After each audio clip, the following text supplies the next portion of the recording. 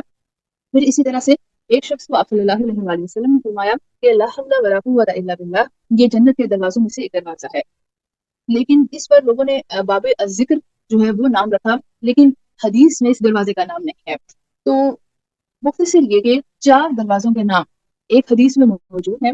باب ایمن کا ذکر جو بغیر حساب کتاب کے لوگ جنت میں داخل ہوں گے اس کا حدیث میں ذکر ہے۔ باقی جو 3 گیٹس رہ گئے ان کی صفات مختلف احادیث میں بیان ہوئی، لیکن الگ الگ نام ذکر نہیں کیے گئے۔ جیسے کہ باب الحج بھی کچھ لوگوں نے کہا اس میں بھی کہ حج کرنے والے حج کے دروازے سے داخل ہوں گے، تو کئیوں نے اس کو باب الجہاد میں شامل کیا، کیونکہ حج جو ہے وہ جہاد ہی کی طرف دین میں کوشش ہوتی ہے، اور آپ صلی اللہ علیہ وآلہ وسلم نے اسپیشلی بوڑھوں، کمزور لوگوں، لیڈیز اور بچوں کے لیے حج کو، عمرے کو جہاد کے برابر قرار دیا، تو اس لیے باب الحج کو باب الجہاد میں ہی شامل کر دیا گیا۔ تو یہ جنت کے گیٹس تھے، ان میں سے 5 کے نام احادیث میں موجود ہیں، اور 3 قسم کے گیٹس ان کی صفات بیان کی گئی، لیکن الگ سے ان کا نام حدیث میں ذکر نہیں کیا۔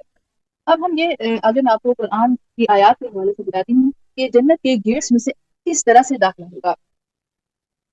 جنتی اللہ کے بڑے اسپیشل قسم کے گیسٹ ہوں گے، ان کو وفود کی طرح، ڈیلیگیشنز کی طرح بڑے ہی زبردست اعلیٰ عہدیدار جیسے کہ ریسیو کیے جاتے ہیں، اور ان کا پروٹوکول ہوتا ہے اس طرح سے ان کو جنت میں داخل کیا جائے گا۔ عربی میں مہمانوں کے لیے ایک لفظ استعمال ہوتا ہے دیوف، واحد ہے ضعیف اور دیوف اس کی جمع ہے، اور ایک ہوتے ہیں وفد۔ اللہ تعالیٰ نے سورہ المریم جو 16 میں فرمایا کہ اللہ رب العزت کے پاس جتنے بھی مومن بندے ہیں وہ وفد بنا کر بھیجے جائیں گے۔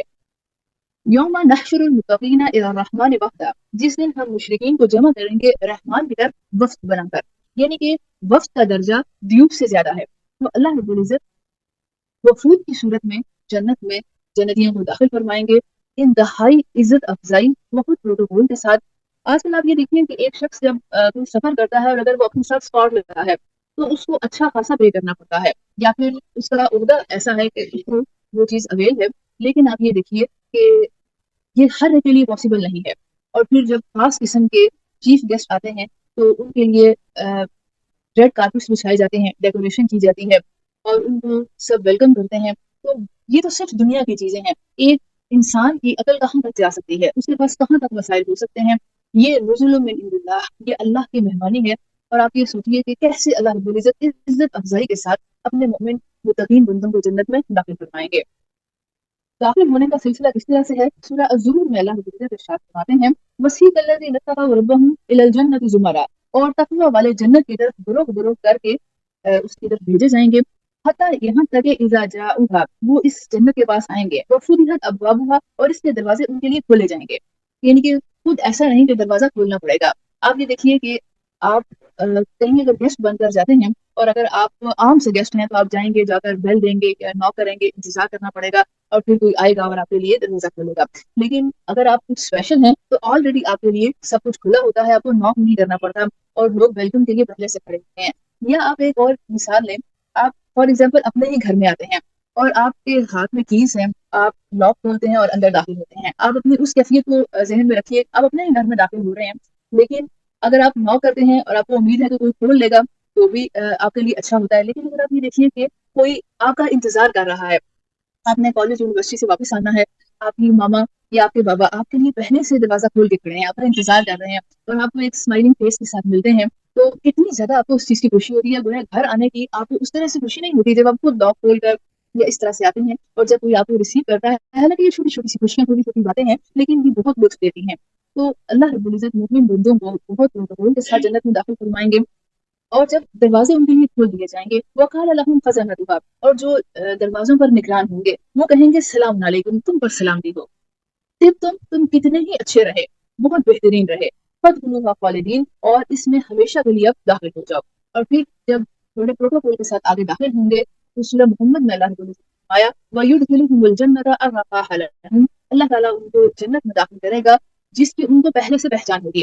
آپ دیکھیں کہ ہم جب بھی کسی نئی جگہ پر جاتے ہیں تو انٹر ہونے کے بعد ہمیں پتہ نہیں چلتا کہ ہم نے کہاں جانا ہے، ہم دائیں دیکھتے ہیں، بائیں دیکھتے ہیں، ادھر ادھر، یا تو جہاں پر لوگ زیادہ جا رہے ہوں یا پھر دیکھتے ہیں کہیں کوئی بورڈ وغیرہ لگا ہے یا جہاں پر بلڈنگ ہے ہم اس طرف چلنا شروع کر دیتے ہیں. تو جنت ایک اسپیشلی ایسی چیز ہے اگرچہ ہم میں سے کسی نے بھی نہیں دیکھی، لیکن اللہ رب العزت جنت میں داخلے کے بعد ہر شخص کو بتا دیں گے، اس کو یہ پہچان کرا دیں گے کہ تمہارا گھر، تمہارا محل کس جگہ پر ہے، اور وہ خود بخود اس طرح چلنا شروع ہو جائے گا. رشتے بھی اس کو لے جا رہے ہوں گے لیکن اس کو خود سے بھی پہچان ہوگی کہ میرا گھر کس جگہ پر ہے. جیسے کہ آپ یہ دیکھیے کہ آپ جب کسی ایک نئی جگہ پر جاتے ہیں، آپ کے پاس سے آپ اس کو تلاش کر رہے ہیں تو بڑا ٹائم لگتا ہے، لیکن جب آپ اپنے کسی سفر سے واپسی پر اپنے ایریے میں انٹر ہوتے ہیں تو آپ کو چاہے خواہ کوئی اسٹریٹ لائٹ نہ ہو، آپ کے پاس لائٹ بھی نہیں ہے، لیکن آپ کو خود بخود پتا ہوتا ہے کہ میں نے کہاں پر جانا ہے. آپ کو ادھر ادھر دیکھنے کی ضرورت نہیں پڑتی اور آپ کو معلوم ہوتا ہے کہ میرا گھر کتنی دور باقی رہ گیا ہے، اور آپ سیدھے آ کر اندھیرے میں بھی اپنے گھر کے سامنے آ سکتے ہیں. تو اللہ رب العزت نے جنتیوں کو ان کے گھروں کی پہچان کرا دی ہوگی اور وہ اس میں خود بخود داخل ہو جائیں گے. اس کے بعد آگے انشاءاللہ مزید ہے جنت کی شان کے، اس میں باغات کیسے ہوں گے، نہریں کیسی ہوں گی، درخت اور نباتات کیسے ہوں گے، پھل کیسے ہوں گے، جنتیوں کے کپڑے، زیورات، ان کا کھانا پینا، یہ سب چیزیں میں ساتھ ساتھ ذکر کروں گی. ہر سیشن میں انشاءاللہ تھوڑا تھوڑا سا ہم یہ بھی ذکر کریں گے ساتھ میں ان لوگوں کی صفات کا کہ جن سے اللہ نے جنت کا وعدہ فرمایا، یا وہ کون سے اعمال ہیں کہ جن کے کرنے سے ہمیں اللہ رب العزت اپنی رحمت اور فضل و کرم سے جنت عطا فرمائیں گے. تو یہ آج میں آپ کو کچھ ایسی احادیث بتا رہی ہوں کہ جس میں جنتیوں کی صفات کا ذکر ہے، یا پھر وہ اعمال کہ جس میں جو کرنے والے جنت میں داخل ہو جائیں گے.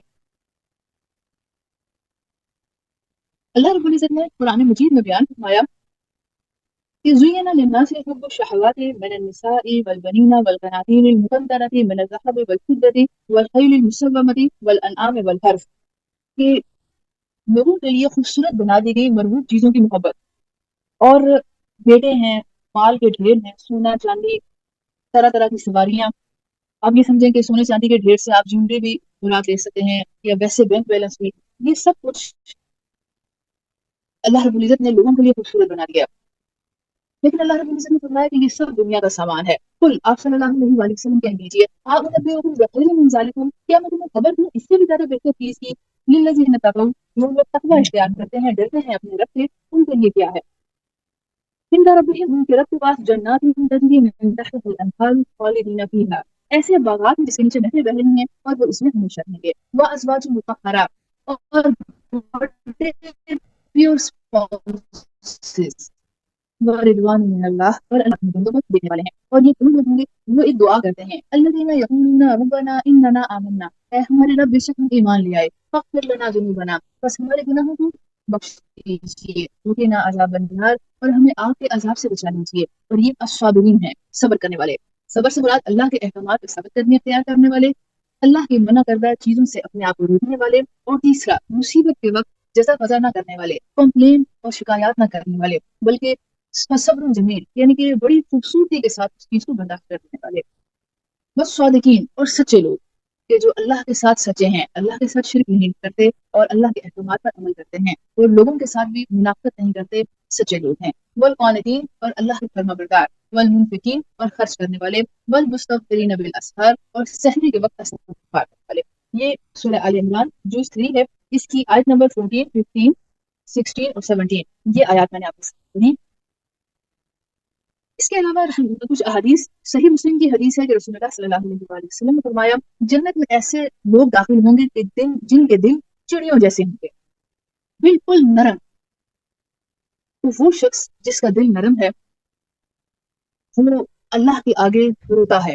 دل کی نرمی کی ایک نشانی یہ ہے کہ آپ کو دعا کرتے ہوئے اور اللہ کے آگے آنسو آئیں، آپ کو اپنے گناہوں پر ندامت ہو اور آپ کے آنسو بہیں. نرم دل یہ ہے کہ آپ جیسا اپنے لیے پسند کرتے ہیں ویسے بھی دوسروں کے لیے کریں. نرم دل میں یہ بھی شامل ہے کہ آپ کو مساکین سے محبت ہو. نرم دل سے یہ بھی مراد ہے کہ ظلم، جو سب سے بڑا ظلم شرک ہے، اس سے آپ کو نفرت ہو. ظلم جتنا دنیا میں ہے اور فساد، دوسروں کی حق تلفی، اس سے آپ کو شدید توق ہو. یہ کچھ میں نے مثالیں دی. تو جس کا دل نرم ہوگا وہ جنت میں داخل ہوگا. پھر جنت میں غریب، فقیر، محتاج، مسکین اور کمزور لوگوں کی کثرت ہوگی. حضرت حارثہ بن وہب نے نبی صلی اللہ علیہ وآلہ وسلم کو فرماتے ہوئے سنا کہ آپ نے فرمایا کہ کیا میں تمہیں بتاؤں جنت میں جانے والے لوگ کون سے ہیں؟ صحابہ کرام نے عرض کیا کیوں نہیں. آپ صلی اللہ علیہ وآلہ وسلم نے فرمایا کہ ہر وہ شخص جو کمزور ہے، اور لوگوں کے نزدیک کمزور ہے. ایک تو وہ بذات خود کمزور ہے اور لوگ بھی اس کو کمزور سمجھتے ہیں، لیکن وہ اللہ کے یہاں اتنا عزت دار ہے کہ اگر کسی معاملے میں اللہ کی قسم کھا لے اللہ تعالیٰ اس کو سچا کر دیتے ہیں. پھر فرمایا قیامت میں جہنم میں لے جانے والے لوگوں کے بارے میں نہ بتاؤں. صحابہ کرام نے عرض کیا کیوں نہیں. آپ صلی اللہ علیہ وآلہ وسلم نے فرمایا ہر جھگڑا کرنے والا، بد اخلاق اور تکبر کرنے والا جہنمی ہے. یہ صحیح مسلم کی حدیث ہے. وہ کمزور سے مراد اس دنیا میں وہ لوگ ہیں جو فائنینشلی بھی ویک ہیں یا کسی بیماری کی وجہ سے ویک ہیں، اور اس کے ساتھ ساتھ ان کا اسٹیٹس بھی پاورفل نہیں ہے، یعنی ان کے پاس کوئی عہدہ نہیں، کوئی اتھارٹی نہیں ہے.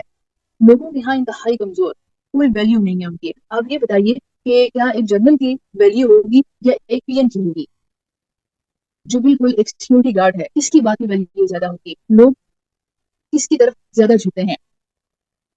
اور اسی طرح سے جب کوئی شخص مارا جاتا ہے تو آپ دیکھیے کہ جو عام شخص ہوتا ہے اس کی تو شاید ایک نیوز بھی نہیں بنتی، اور وہ شخص جو قابل حیثیت ہے اس پر مسائل کھڑے ہو جاتے ہیں.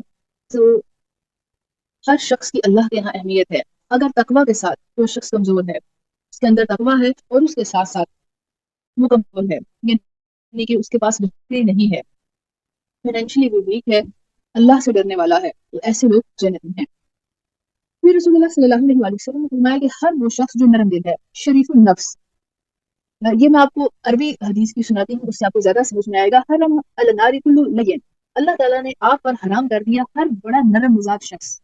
سہلیں، جو بڑی ہی سہولت دینے والا ہے، وہ دوسروں کے لیے اس سے بات کرنا بڑا آسان ہے. آپ دیکھیے کچھ لوگ کتنے بد اخلاق ہوتے ہیں کہ ان سے بات کرتے ہوئے بھی ڈرا جاتا ہے. ہم بات کریں گے، ابھی ہم شروع کریں گے، وہ ہمارے دو لفظ پکڑ کر ہمیں ڈانٹنا شروع کر دے گا، یا ان کا کچھ نہ کچھ. آپ کئی لوگوں کو آپ نے دیکھا ہے کہ آپ ان سے بات کرتے ہیں نا، وہ اتنے جلد باز ہوتے ہیں یا ان میں اتنا تکبر ہوتا ہے کہ وہ آپ کی بات پوری سننے کے بعد نہ سمجھتے ہیں اور نہ اس کا جواب دیتے ہیں، بلکہ آدھی بات سن کر ہی بولنا شروع کر دیتے ہیں، اور آپ چھٹپٹا جاتے ہیں کہ ہماری پوری بات سنیں گے تو ان کو سمجھ میں آئے گا، یعنی کہ وہ پوری بات بھی سننا گوارا نہیں کرتے. تو سہل کا مطلب ہے کہ وہ شخص اتنا سہولت والا ہے کہ دوسروں کو سہولت دیتا ہے، اور مجھ سے بات کرنا، مجھ سے کام لینا بڑا آسان ہے، اور دوسروں کے لیے بھی آسانی کرنے والا ہے. سہل سہولت سے ہے. تو ہر کلو لین سہل، اللہ تعالیٰ ہمیں بھی ایسا بنائے. جیسے کہ آپ یہ دیکھیے کہ سب سے زیادہ یہ یاد رکھیے کہ مصروف ترین دنیا کی شخصیت رسول اللہ صلی اللہ علیہ وسلم تھے.